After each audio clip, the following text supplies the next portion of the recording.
welcome to, I guess, podcast. What do we call these things exactly? Videocast, something to that nature. I don't know. I'm kind of not hip. I still say .com on the back of the whole Twitter thing.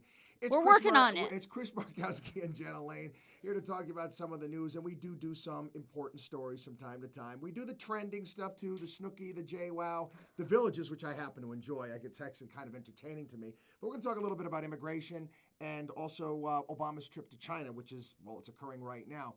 Immigration, obviously a huge issue in this election. I think it helped actually push Republicans a little bit forward because of the fact that we saw so many things happen this past summer and almost like a lack of action by the federal government, just kind of like sitting and waiting. We're seeing all these kids come into the country. They're being dispersed around the country. You have the enterovirus. And you know what? We're saying amnesty, amnesty, amnesty. That's what we're hearing from the Democrats at this point in time.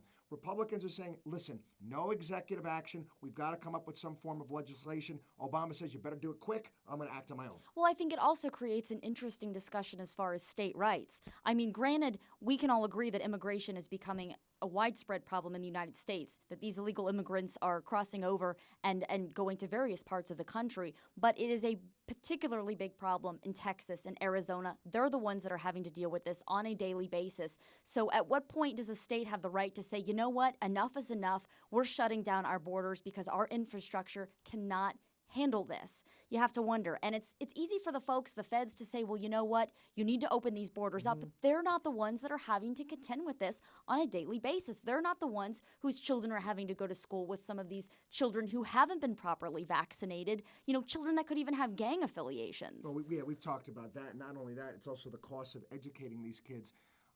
We have all these various different federal mandates in regards to performance. Again, if you got a kid that's coming into a school and can't speak any English, he or she is obviously many, many steps behind. And do we have the infrastructure to deal with that? I noticed that last time I talked, I wasn't talking like I was an extra from Scarface 2. No, I'm okay. I didn't have too much energy drinks this morning. My mouth is going way too fast for the show today. We got to talk a little bit about China as well. Obama out of Dodge. He did his little press conference on Friday, had his interview on Sunday in regards to the election, kind of said, hey, you know what, it is what it is. I'm not going to really change much of direction. I have to do some things better. But now he's away and gone. He's in China. And this is a very important meeting. And you're reading some of the papers out of China. They don't have a lot of respect for him at this point in time. And there's some very important trade agreements that have to come through. Well, you know, we get so much of our goods from China. So we need to figure out something and in a way try to repair these relationships with them. One thing I noticed, though, this did happen actually over the weekend, actually I think it broke today, was the fact that we've kind of extended these travel visas for people, that they can now stay much longer here in the United States from China, and also even students. It used to be that the travel visa would be for a year. Now it's for 5 years.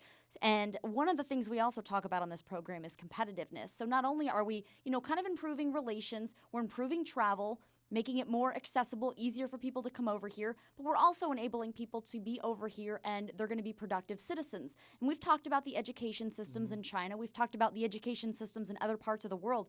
If they're going to make us more competitive and they're going to be contributing to society over here, I don't think that's such a bad thing. Yeah, I think so. But the only thing is, I think that whole issue with the visas it's like the lowest hanging fruit. It was like almost like a given you're going to do it.